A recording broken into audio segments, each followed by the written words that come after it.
Hello అందరికీ, welcome back to another refreshing episode of spiritual recharge. మనమంతా ఎప్పుడో ఒకసారి మన బలహీనతల్లో, మన లోపాలతో డౌన్ అయిపోయి ఉంటాం కదా. But today let's talk about one divine truth. నీ బలహీనతల్లో, నీ లోపాల్లో, నీ డౌన్స్లో నీ స్ట్రెంగ్త్ దేవుడే. మన బలహీనతలు మన శత్రువులు కాదు. చాలామంది అనుకుంటారు నాలో బలం లేదు, నేను యూజ్లెస్, దేవుడు నన్ను ఉపయోగించలేడు అని. బట్ గెస్ వాట్, దేవుడు పర్ఫెక్ట్ పీపుల్ కోసం కాదు చూసేది, అవైలబుల్ పీపుల్ కోసం చూస్తాడు. కొరింథియన్స్ 2:12-9 నా కృప నీకు చాలును, నీ బలహీనతలో నా శక్తి పరిపూర్ణమవుతున్నది అంటాడు. ఎంత బ్యూటిఫుల్ వర్స్ కదా. నీ బలహీనతలో నేనే బలం అవుతాను అని దేవుడు చెప్తున్నాడు. దేవుడు మన బలహీనతలలో పనిచేస్తాడు.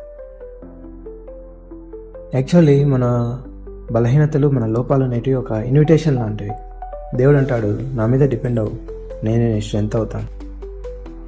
మోషే మాట్లాడలేకపోతాడు, నేను మాట్లాడలేను, నాతో కాదు అంటాడు. కానీ దేవుడు అంటాడు, నేను నీకు తోడుంటాను, నీ నోటికి తోడుంటాను, నీకే నేర్పుతాను నేనే ఏం చేయాలో.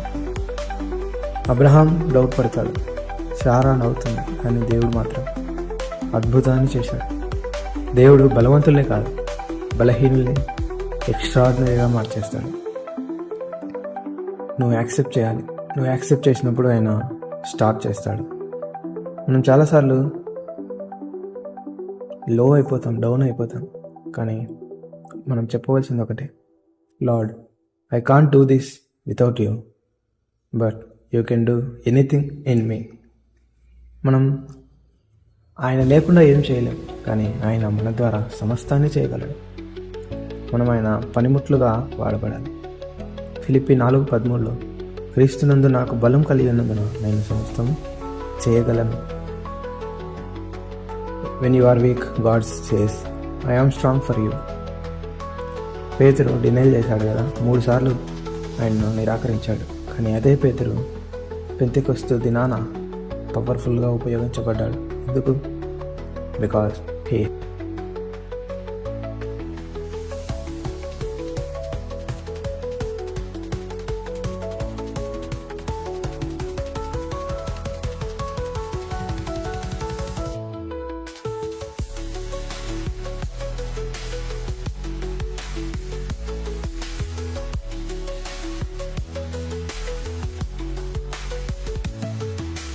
His faith and His power.